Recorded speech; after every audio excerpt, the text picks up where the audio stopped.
internacionales de Comillas y CADE. Emiliano, ¿qué tal? ¿Cómo estás? Muy buenas tardes, Marta. Pues todavía bajo shock.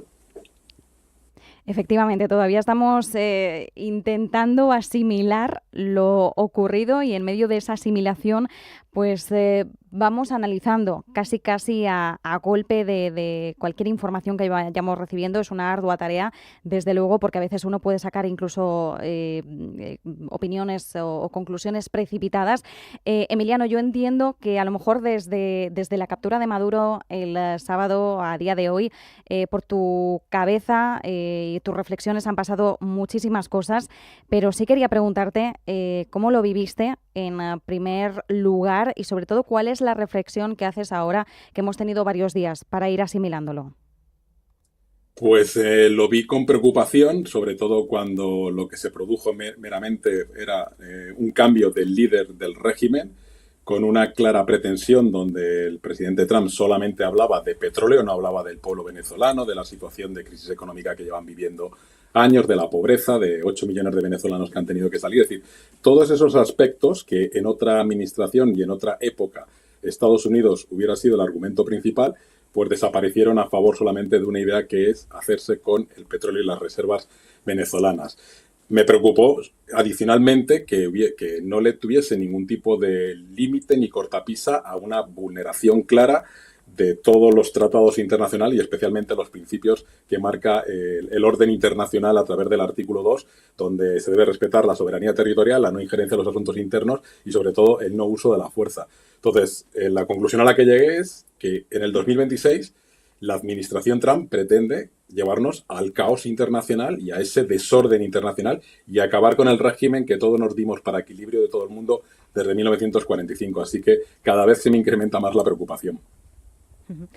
Cada vez con mayor preocupación y también desde el punto de vista del derecho internacional. ¿Qué ocurre con el derecho internacional cuando estamos viendo que desde las instituciones, desde los distintos gobiernos, más allá de la condena que pudieron realizar algunos líderes durante el fin de semana, después no hemos visto que haya ido mucho más allá? Claro, es que o sea, el derecho internacional ha sido vulnerado y eso, independientemente del fin, de la vulneración, si es bueno, si es malo, acabar o no acabar con el señor Maduro, no con el régimen, bueno, eso tiene muchas opiniones. Pero es que todos los dirigentes están auténticamente en estado de conmoción porque lo que ha venido diciendo el señor Trump desde ese momento es que la doctrina Monroe, como bien sabes, pues lo va a hacer efectivo, el hemisferio americano es solo suyo y no va a permitir que nadie intervenga y lo peor de todo, que no tenemos ningún tipo de capacidad para tratar de evitar este tipo de comportamientos. Como bien sabes, la administración Trump hace ya tiempo que desconoce el derecho internacional, lo mismo que hace el señor Putin o el señor Netanyahu, es decir, se ha ubicado en ese mismo nivel y los europeos no podemos hacer nada porque no solamente ha roto, pues está tratando de romper 80 años de matrimonio de conveniencia, sino que además amenaza con acciones específicas sobre una parte de un territorio autónomo de un Estado miembro de la Unión Europea y de la OTAN. Es decir, realmente, ¿qué podemos hacer? El Consejo de Seguridad con el derecho de voto no puede hacer nada. El Tribunal Internacional de Justicia, al señor Trump, no tiene ningún tipo de aprecio hacia él. Y la Corte Penal Internacional, pues obviamente como no son parte, y no solamente no son parte, sino que estableció sanciones contra magistrados y fiscales, pues realmente estamos atados de manos. Es decir, realmente tenemos un margen de maniobra escaso para que esta administración siga vulnerando el derecho internacional y sobre todo poniéndonos en una situación sumamente complicada. Desde luego es una situación muy complicada y como bien decías, Europa, las instituciones no pueden hacer nada, están de manos atadas.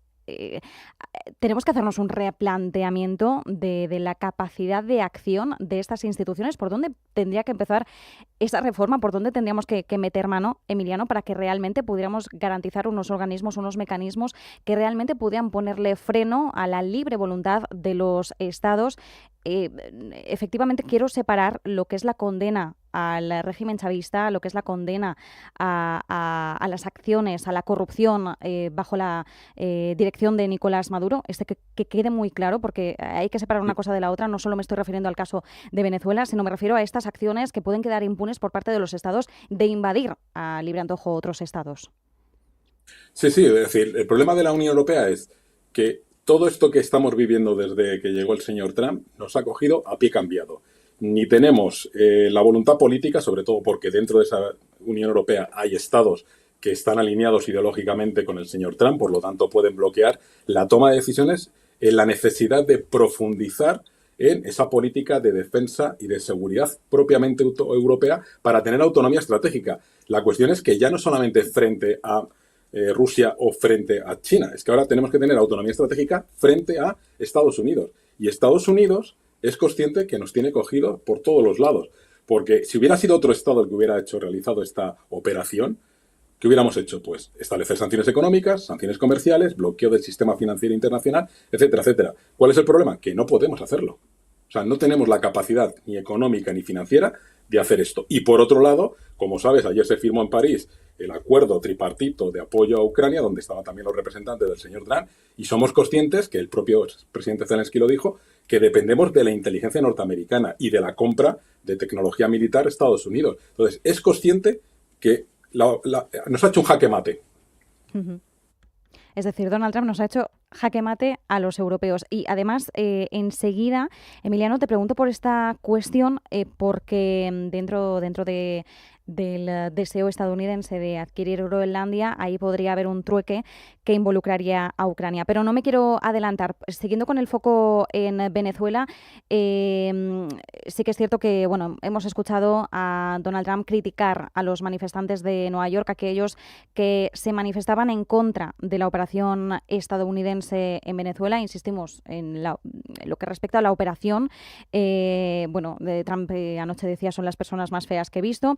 Pero sí que es cierto que también estamos viendo cómo se despliega un proceso de reconstrucción de Venezuela. Veremos también a dónde lleva esa reconstrucción económica, si se traduce en un giro político, pero por el momento Estados Unidos ya confirma que ha tomado el control del petróleo venezolano. Hace unos minutos hemos desglosado ese plan paso a paso, pero el objetivo es que el petróleo venezolano vuelva a circular. Estados Unidos se haría cargo de él, lo colocaría en el mercado a precio de mercado. Esto iría a parar a unos fondos que controlaría Estados Unidos, que volverían a Venezuela para iniciar esa reconstrucción. Esto es lo que nos dice Estados Unidos sobre el papel, lo que nos están diciendo algunos de los involucrados. ¿Cuál es tu opinión al respecto?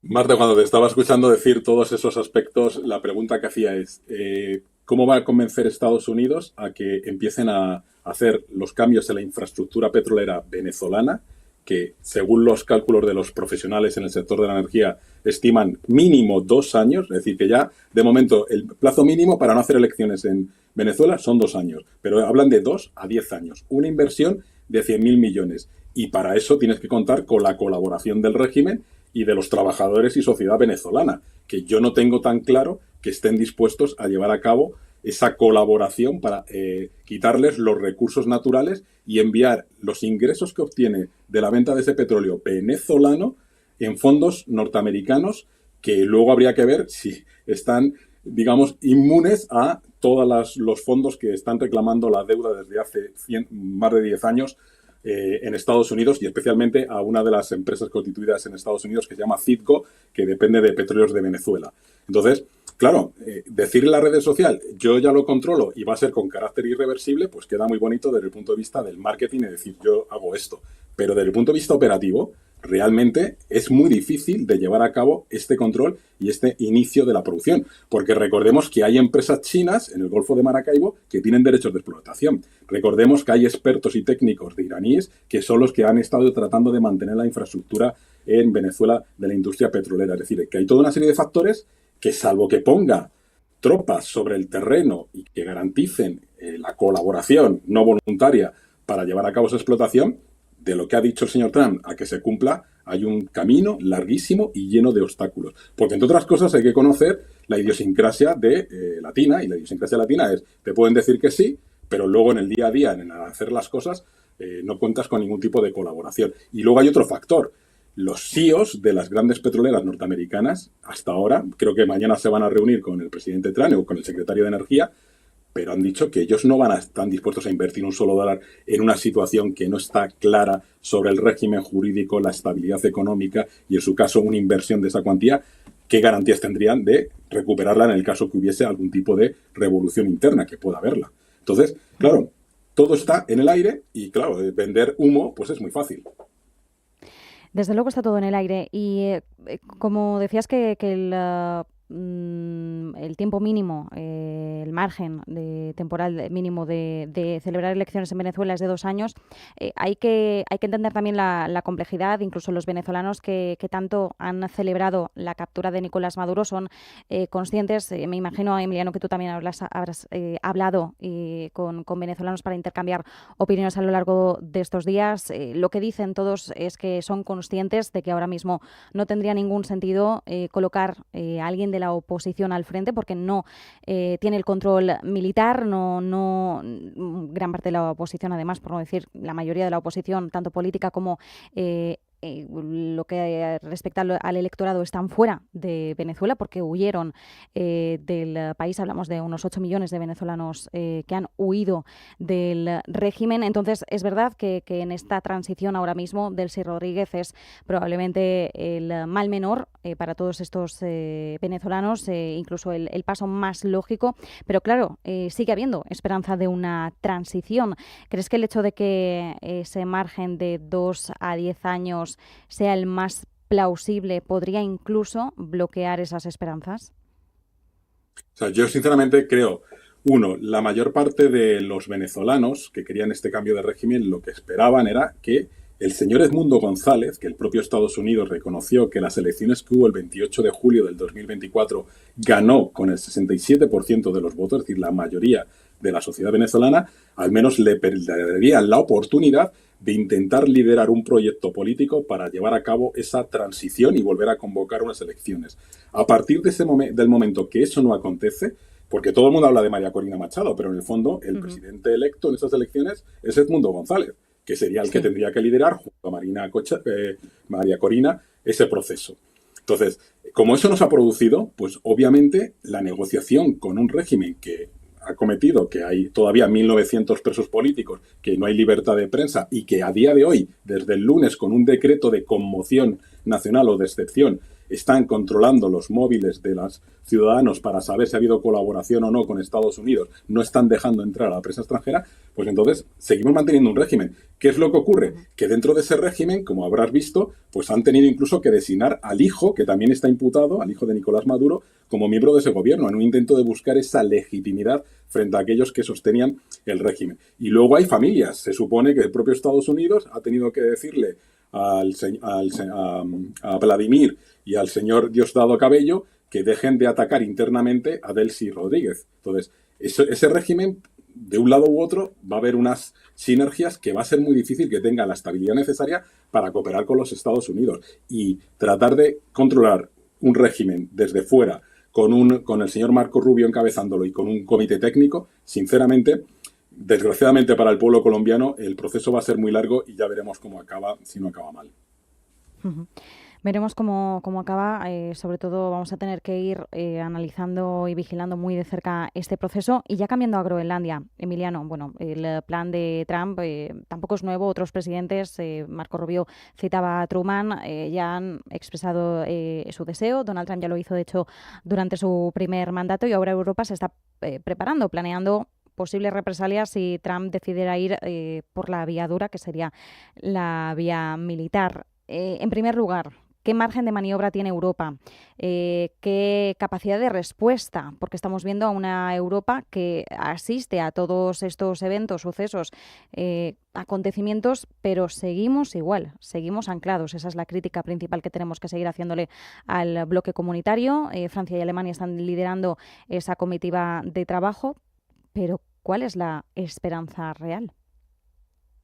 Pues tenemos un serio problema, porque en el fondo nos ha hecho un órdago que no va a ser un farol probablemente, que es la compra. Ya se dejó claro cuando hizo las primeras manifestaciones con visitas del vicepresidente y del propio hijo del señor Trump, que Dinamarca no estaba dispuesta a vender, y con opinión favorable o no de los propios nativos de Groenlandia, ese territorio. Por lo tanto, esta estrategia, de hecho en el comité que se habló, pues fue Marco Rubio el que dijo no vamos a empezar a amenazar, como hizo Stephen Miller y la propia portavoz de la Casa Blanca, que dijeron el uso militar y que está a disposición del presidente, sino que fue Marco Rubio el que dijo, vamos a primero a plantear la opción de la compra. Ya se quedó claro que la compra no está en venta ese territorio. Primero que tienen que decidirlos es entre Dinamarca y el territorio autónomo, que los nativos tienen que votar si quieren hacer un referéndum para ser autónomos o independientes. Y eso todavía no se ha producido. Entonces, el problema viene que si le dicen que no a esa compra, pues ya tendría la legitimación para decir, yo, como hizo con Maduro, no, ya te di la oportunidad de aceptar mis condiciones.